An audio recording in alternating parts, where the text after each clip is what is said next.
Hello વિદ્યાર્થી મિત્રો, welcome to 6M ED સબ્જેક્ટની અંદર જેમાં આજે આપણે જે ચેપ્ટર યુનિટ 4 એ રિફર કરવાનું છે. એના આગળ આપણે ચેપ્ટર નંબર 5 જે આનો સબ ટોપિક છે, તો એ રિલેટેડ આજે ચેપ્ટર નંબર 4 છે. તો એ ચેપ્ટર નંબર 4નું name estimating and costing of wiring installation for residential commercial service connection. તો આપણે અહીંયા એસ્ટિમેશન અને કોસ્ટિંગ કે જે વાયરિંગ આપણે ઇન્સ્ટોલેશન કરતા હોય છે આના માટે કે રેસિડેન્શિયલ અને કોમર્શિયલ, તો એના રિલેટેડ અહીંયા ચેપ્ટર છે. તો in this lecture we will study about the estimate and costing of wiring installation for residential and commercial service connection. તો ચાલો વિદ્યાર્થી મિત્રો, આપણે એને ફર્સ્ટ ઓફ ઓલ તો એમાં કયા કયા ટોપિક આપણે રિફર કરવાના છે એ જોઈ લઈએ. એનું સિલેબસ તો એ છે ફર્સ્ટ વન કે ઇન્ટ્રોડક્શન છે, એસ્ટિમેટિંગ એન્ડ કોસ્ટિંગ કોને કહેવાય.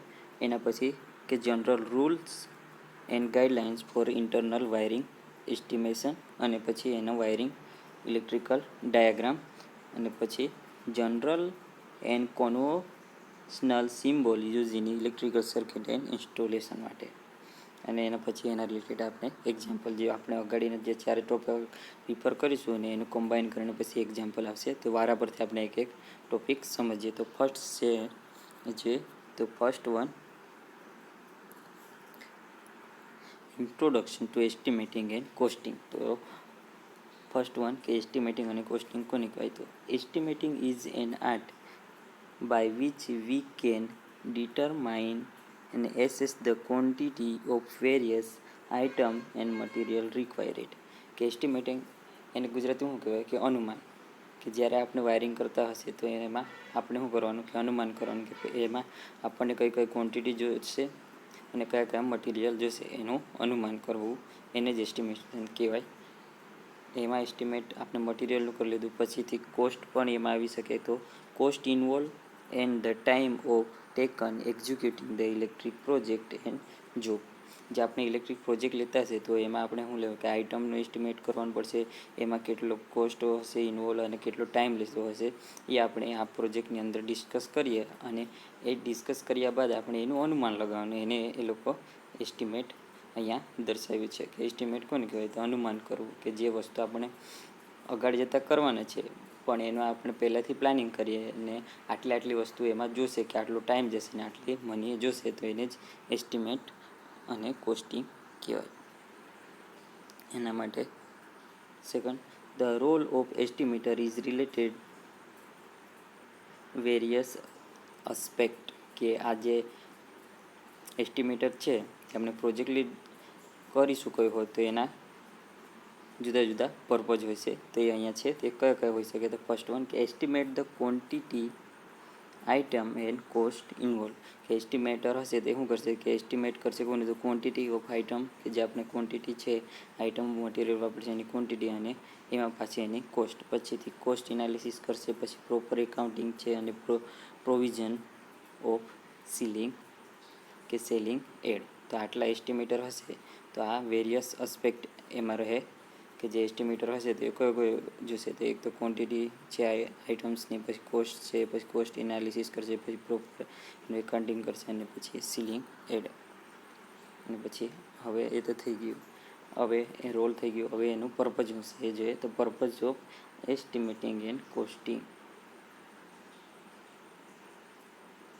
Before initialing new job or project. કે જ્યારે આપણે સ્ટાર્ટિંગ કરતા હશે ન્યૂ જોબ અને project, it is initially to know the various item required and cost of incur it.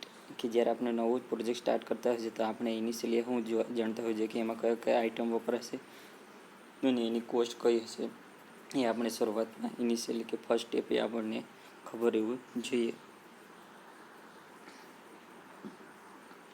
એસ્ટિમેટિંગ second, estimating and costing give an account assessment of amount of money required and availability of material before the starting new electric project of job.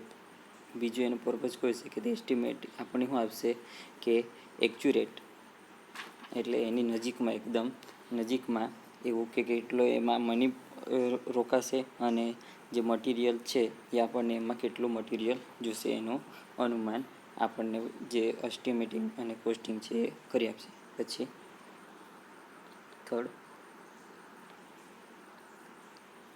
The following are the initial element of estimating and costing, કે જે આપણે આગળને જોઈએ તો that the estimator should know before the starting any project or job, કે આ તો આપણે આગળ એના પર્પઝ જોઈ લીધા, પણ એના પહેલાં જો આપણે કોઈક એસ્ટિમેટ કરવાનું છે કે કોઈ પ્રોજેક્ટ છે એ શરૂઆત કરતા હોય છે તો જે એસ્ટિમેટર છે એને કયા કયા એના પોઈન્ટ છે એને કન્સિડર પહેલાંથી એને કરતા એના કરી લેવા જોઈએ. તો એ જ છે અહીંયા કે ફર્સ્ટ વન કે specification of item and material, પછી માર્કેટમાં કોસ્ટ ઓફ મટીરિયલ કે જે આપણે પહેલાં તો મટીરિયલ, પછી એની સ્પેસિફિકેશન, એના પછી એને માર્કેટ વેલ્યુ, પછી નેટ પ્રાઇસીસ, અને પછી કેલ્ક્યુલેશન ઓફ મટીરિયલ કે કેટલું એમાં મટીરિયલ વપરાય છે એ, એના પછી પર્પઝ ઓફ પ્રોસિડ્યુર અને લેબર કોસ્ટ. તો પહેલાં તો શું કરશે કે આપણે વાયરિંગ કરવાનું છે તેના માટે વાયર જોશે, તે વાયરનું મટીરિયલ કે સ્પેસિફાઈ કે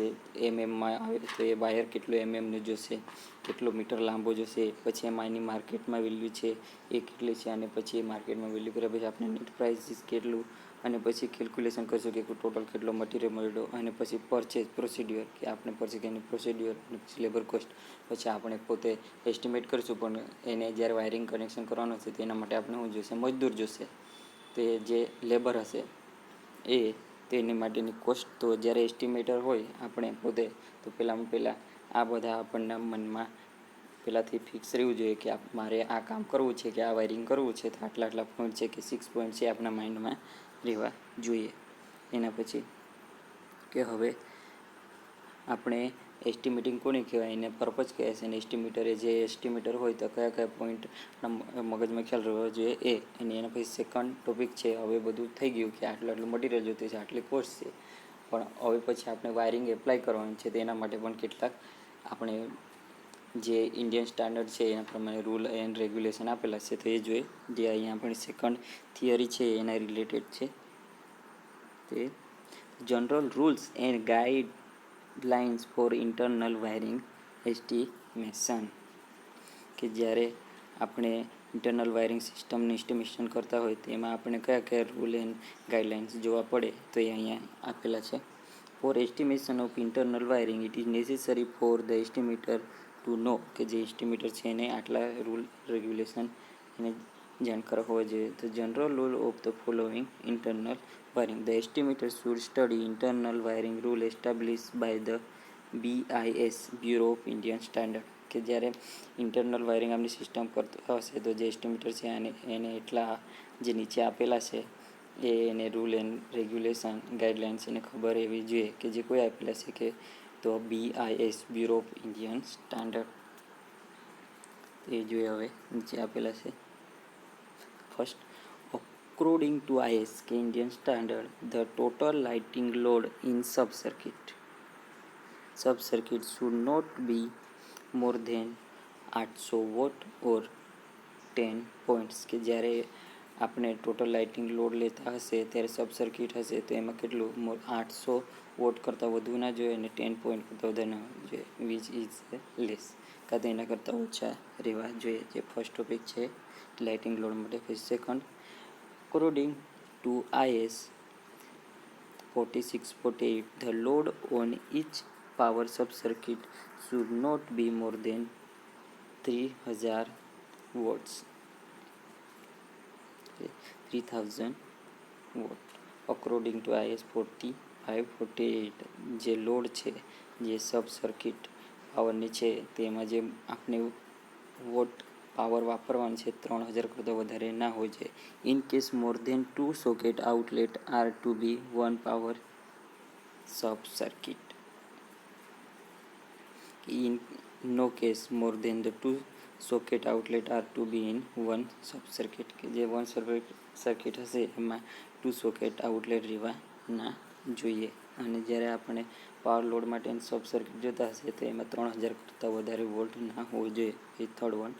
as per recommendation of ISS, the voltage of each light, fan, plug socket, other power socket may be taken in sight volt for purpose of load estimation.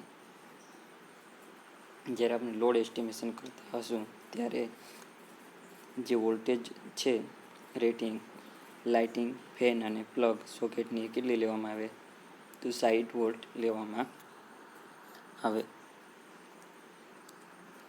પછી the unless otherwise specified all ceiling fan are to be hung at a height of 2.75 meter more from ground level.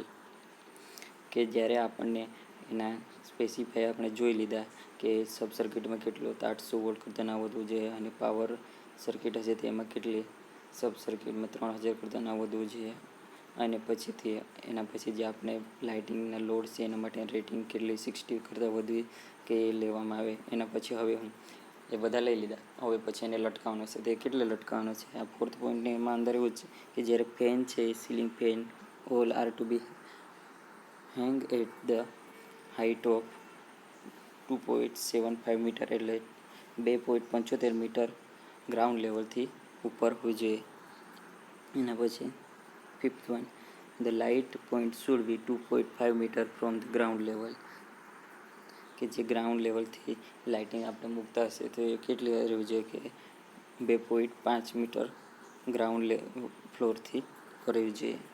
પછી 6, use and switch should be provide in the live conductor. કે fuse અને switch છે એ કાં provide કરવાની તો live કંડક્ટરની અંદર, not in neutral conductor. Neutral કંડક્ટરની અંદર પણ એને નથી લગાડવાના ફ્યુઝ અને સ્વિચ છે. 7, કે no fuse and switch are to be provided earth conductor or earth wire. કે જે ફ્યુઝ છે સ્વિચ એ આમાં આપવાના તો લાઈવ કંડક્ટરમાં ને એ આમાં ના આપવાના તો અર્થ અને ન્યુટ્રલ કંડક્ટરમાં આપવાના નથી. પછી 8, the metre board, main board and switch board should be installed at the height 1.5 metre more from the floor or ground. કે જે મીટર બોર્ડ છે, મેન બોર્ડ છે અને ડિસ્ટ્રીબ્યુટ બોર્ડ અને સ્વિચ બોર્ડ એ કેટલી હાઈટે રહેવા જોઈએ તો 1.5 મીટર 1.5 મીટર ગ્રાઉન્ડ ફ્લોરથી પર ઇન્સ્ટોલ કરવાના રહેશે. એના પછી the light and power wiring circuit should be install separately. કે લાઇટ અને પાવર વાયરિંગ છે સર્કિટ સેપરેટલી ઇન્સ્ટોલ કરવાની કે બંને અલગ અલગ રહેવી જોઈએ. પછી 10મું, the size of conductor should be such that must carry load current safely. કે જ્યારે આપણી સાઇઝ ઓફ કંડક્ટર હશે તો લોડ કરંટ સેફલી પાસ કરી શકે એવો સાઇઝ કંડક્ટર આપણને ચૂઝ કરવાનો. એના પછી 11, every sub circuit must have a separate distribution fuse board. કે એવરી સબ સર્કિટ છે તો એના માટે જે ફ્યુઝ છે ડિસ્ટ્રીબ્યુશન સેપરેશન જે સેપરેટ રહેવી જોઈએ ફ્યુઝ એના માટેની જે સબ સર્કિટ માટે ફ્યુઝ છે સેપરેટ રહેવી જોઈએ સબ સર્કિટ માટે. પછી 12, the wire for the connection of main switch and distribution board should be rating based on total load requirement. જે વાયર છે કનેક્શન માટે main switch and distribution board should be rating based on load requirement in building as these wire carry to entire load in building.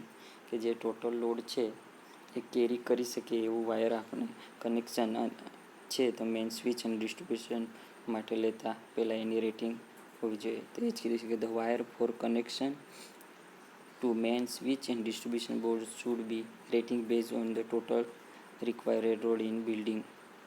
જે આપણે total building છે એમાં જેટલો આપણે load implement કરવાનો છે તો એ લોડ આપણને ખ્યાલ આવે ને એના પરથી પછીથી જે વાયરિંગ આપણે એમાં ઇન્સ્ટોલ કરવાનું છે એ આપણે શુડ બી કેરી કરી શકીએ એટલો લોડ એવું વાયરિંગ લેવાનું છે. ત્યારે 12 પોઈન્ટ અંદર ડિફાઇન કર્યું છે એ લોકોએ. એ 13. All metal part in wiring should be securely earthed. કે જે ઓલ મેટલ પાર્ટ છે એ સિક્યોરલી અર્થેડ રહેવા જોઈએ. This can be done by running continuous earth wire along the wiring. કે જે મેટલ પાર્ટ છે એના જોડે અર્થિંગ કનેક્શન રહેવું જોઈએ. અને આ કેવી રીતના કે જ્યારે વાયરિંગ હશે એનો અલોંગ જ અર્થ વાયર પણ કનેક્ટ કરી દેવાનું રહેશે. પછી 14. The earth terminal of 3-pin plug and socket outlet. The earth point should be connected permanently to the earth wire. કે જ્યારે અર્થ ટર્મિનલ હશે ઓફ 3-pin પ્લગમાં તે સોકેટ આઉટલેટ છે આપણે જોઈ શકીએ છીએ કે એમાં 3 હશે. તો એમાં જે ઉપરનું જે મોટું હોલ હશે એ અર્થ માટેનું હશે અને earth pin should be connected permanently earth wire જોડે. જે અર્થ વાયર છે પિન સોકેટમાં ને પરમિનન્ટલી કનેક્ટ કરવું જોઈએ. અને પછી હવે 15. As per IAS 2-pin socket outlet are not be use. કેમ કે જો 2 પિન હશે તો લાઈવ અને ન્યુટ્રલ અર્થનું ના હોય. એટલે જ્યારે પણ આપણે એસ્ટિમેટિંગ અને કોસ્ટિંગ અને વાયરિંગ ઇન્સ્ટોલ કરવાનું હશે તો વાયરિંગમાં આપણે અર્થ કંડક્ટર માટે 3-pin સોકેટની જરૂરિયાત ઊભી રહેતી હોય છે. તો આપણે ISS પ્રમાણે જોઈએ તો 2-pin સોકેટ એમાં વેલિડ ના ગણાય. અને પછી 16. According to IS 3043 GI wire size એ કેટલી રહેવી જોઈએ તો 14 SWG અને એનો કેટલો કે 2.9 mm is to be used. કે જે આ અકોર્ડિંગ ટુ IS 3043 તો જે વાયર છે G1 વાયર તેની સાઇઝ 14 SWG કાં તો 2.9 mm² રહેવી જોઈએ. જ્યારે આપણે ઇલેક્ટ્રિક વાયરિંગ કરતા હશું તો આટલા આપણા પોઈન્ટ માઇન્ડમાં રહેવા જોઈએ. તો એ પછી આપણે જે વાયરિંગ કર્યું છે એ સ્ટાન્ડર્ડ વાયરિંગ કહેવાય. તો વિદ્યાર્થી મિત્રો આપણે હવે આગળનો જે લેક્ચર છે એમાં આને લઈને આગળનો ટોપિક રિફર કરીશું. Thank you.